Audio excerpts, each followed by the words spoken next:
মন্ত্রী হওয়ার সম্ভাবনা নিয়ে সাংবাদিকদের প্রশ্নের উত্তরে মমতা বালা ঠাকুর বলেন, শান্তনু ঠাকুর এমপি হওয়ার পর মানুষের পাশে যে আশা আকাঙ্ক্ষা ছিল সেটা পূরণ করতে পারেনি। এমপি এমএলএ হয়ে চেয়ারে বসে যদি কাজ না করতে পারি তাহলে মন্ত্রী বানিয়ে কী হবে? মন্ত্রী হলে ব্যক্তিগত লাভ হবে শান্তনু ঠাকুরের, মতুয়াদের কোনো লাভ হবে না। দিকে মোদী সরকারের মন্ত্রী ক্যাবিনেটে পূর্ণ মন্ত্রিত্বের দায়িত্ব পেতে পারেন শান্তনু ঠাকুর। সেই খবর আসতেই মতুয়ারা আনন্দে মেতে উঠলেন। মতুয়া ভক্তরা ঠাকুরবাড়িতে টাঙ্কা কাশি নিয়ে হরিচাঁদ গুরুচাঁদ মন্দির প্রদক্ষিণ করছেন। মতুয়াদের দীর্ঘদিনের আন্দোলন এবার সফল হতে চলেছে মনে করছেন মতুয়া ভক্তরা।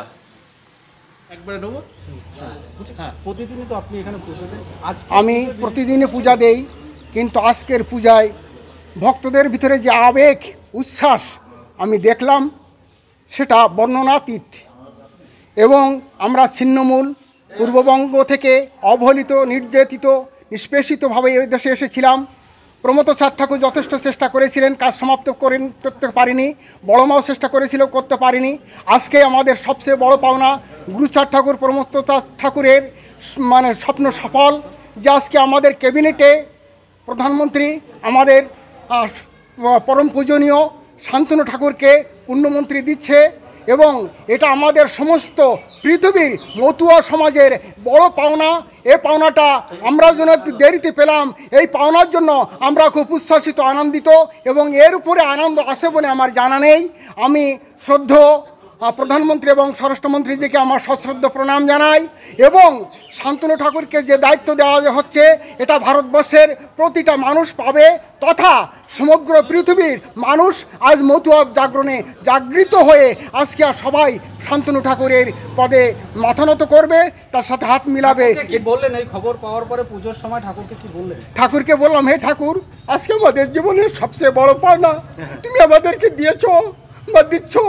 আমরা যেন এরপরে আর অবহেলিত না হই, আমরা যেন ব্রাহ্মণবাদের থেকে কেটে উঠে আমরা এই সমাজের বুকে আমরাই ব্রাহ্মণ, আমরাই এই মানুষকে ঠাকুর হরিচাঁদ ঠাকুর গুরুচাঁদ ঠাকুর বলেছে, খাও বা না খাও তাতে কোনো দুঃখ নাই, ছেলেমেয়ের শিক্ষা দাও, এই আমি চাই। ছেলেমেয়ের দিতে শিক্ষা, করতে হয় করবি ভিক্ষা।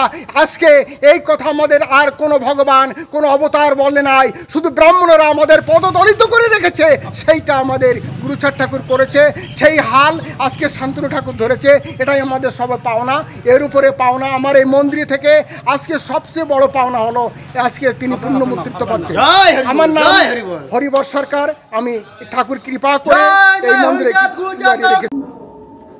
কেন্দ্রীয় মন্ত্রী হতে যাচ্ছে, এখনো হয়নি। দ্বিতীয় হচ্ছে, আমরা মতুয়ারা যে কোথাও আমরা দেখিনি যে কোথাও উৎসবে মানুষ একবার মেতে পড়েছে, আমরা কিন্তু দেখিনি। দ্বিতীয় জিনিস হচ্ছে, মানুষের ভিতরে যে ও এমপি হওয়ার পরে মানুষের যে একটা আশা আকাঙ্ক্ষা ছিল সেটা কিন্তু পূরণ করতে পারেনি। সেইখানে দাঁড়িয়ে মন্ত্রী হওয়াতেও কিন্তু যে খুব একটা বড় রকমের একেবারে মতরা ভেঙে চুরে পড়বে, একবার আনন্দে উচ্ছ্বাস হবে, আমার মনে হয় না সেটা। তার কারণ তৃণমূল কংগ্রেসে মমতা ব্যানার্জি যেভাবে মানুষকে ঢেলে দিয়েছে, সেখানে দাঁড়িয়ে মানুষ মমতা ব্যানার্জির পাশে আছে, আগামী তো তার পাশে থাকবে। মিনিস্টার হতেই পারে সেন্ট্রালের, সে এখন হয়নি, যত সময় না হবে তত সময়। এবং মিনিস্টার হওয়ার পরে হোক, একটা এমপি হওয়ার পর, একটা এমএলএ হওয়ার পর যদি আমি এই চেয়ারে বসে কাজ না করতে পারি, তার সে যত বড়ই পদ না দিক না কেন, কিন্তু তার কোনো মূল্য নেই। 100 বার এখনো তো কোনো কিছু করেনি, আমি জানি না, এখনো শুনিনি। আমি কিছুদিন আগে আমার কাছে একটা পেশেন্ট এসেছিল, আমি জিজ্ঞাসা করলাম, বলে আমি নিজেই তার পাগলের মতন, গলব্লাডারে পাথর, ক্যান্সারের দিকে চলে গেছে, কিডনিতে একটা টিউমার। তাকে আমি ডাক্তারের কাছে ফোন করেছে কল্যাণীতে, এই শুক্রবারে তাকে আমি অ্যাডমিট করাবো। তখন তাকে বললো যে আমি শান্তনু ঠাকুরের কাছে এবং সুব্রত ঠাকুরের কাছে গেছি, তারা আমাকে বিভিন্ন আরও অনেক জায়গায় গেছি, কিন্তু কেউ কোনো সুরাহা দেয়নি। এবং সেখানে দাঁড়িয়ে আমি বললাম যে তারা কি বললো, বললো যে শুনলো, বেরিয়ে চলে গেল। শুনে, এটা শুভেচ্ছা জানানোর আর অজানানোর কোনো কথা নয়। সে অন্য পার্টি করে, আমি অন্য পার্টি করি। আমরা চাইবো যে যে যেখানেই যাক না কেন, যদি সে কোনো জায়গায় যদি সে পদ পায়, সে শুধু শান্তনু ঠাকুর বলে কোনো কথা না, যে কোনো মানুষ, এনি মানুষ, সুযোগ বারবার আসে না। আমরা চাইবো যে কোনো মানুষ যদি হয় সে ভালো কাজ করুক, এটাই আমরা চাইবো। কিন্তু তবে আজ পর্যন্ত দেখিনি যে তার বাবা মিনিস্টার যখন ছিল তখনও সে সেইভাবে কোনো কাজ করতে পারেনি। এমপি এমএলএ আজ প্রায় 2 বছর 2.5 বছর হয়ে গেল, সেখানে কিন্তু কোনো কাজ করতে পারেনি এখনো। একটা পেশেন্টও ভর্তি করতে পেরেছেন কিনা আমি জানি না। শান্তনু ঠাকুর মন্ত্রী হলে মতুয়াদের কি কোথাও কোনো উন্নতি হবে, বা মতুয়ারা কি আরেকটা এগিয়ে যাবে রাজ্যসভার? আমি তো 100% বলতে পারি হবে না। তার কারণ হচ্ছে 2 বছর পেরিয়ে গেল, 2 বছর প্রায় 2.5 বছর পেরিয়ে গেল, তাকে বলা হয়েছিল যে উদ্বাস্তুদের আমাদের নিঃস্বার্থ নাগরিকত্ব দেবে। সেই আশায় মানুষ ঢেলে পড়েছিল, কিন্তু তার সুরাও এখনো হয়নি। সেই আশায় মানুষ এখন মিনিস্টার হওয়ার পরে কতটা কি উন্নতি করবে কি না করবে, মতদের ভিতরে প্রয়োগ করলেও সেখান থেকে যেরকম প্রচুর লোকে ফোন করে আমাকে, মা এটা হচ্ছে ওটা হচ্ছে, সেই আনন্দ যদি থাকতো তাহলে আজকে প্রচুর লোকে আমাকে ফোন করে বলতো যে শান্তনু ঠাকুর মিনিস্টার হতে যাচ্ছে, মা আমরা গর্বিত, আমরা খুশি। এই ধরনের কোনো মতরা কিন্তু আমাকে এখন আসবো তোমরাই এসেছো, কেউ কিন্তু আমাকে ফোন করে জানায়নি এবং কেউ কিন্তু বলেনি। মন্ত্রী হলে লাভটা কার, শান্তনু না মতুয়াদের?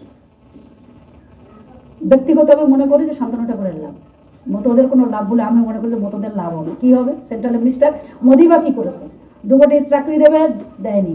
সেন্ট্রালে আজকে দেবে আমাদের রেলের আজকে চাকরি চলে গেছে, প্রচুর লোকের চাকরি চলে গেছে। আজকে পেট্রোল ডিজেলের দাম বাড়ছে, সেন্ট্রালের নোটবন্দিতে আজকে জিএসটি কোথায় নেমে আসতে তুমি বলো, তাহলে একের পর এক আজকে অর্থনৈতিক দিক দিয়ে আমরা ধ্বংস, তাহলে সেখানে দাঁড়িয়ে কী উন্নতি করি?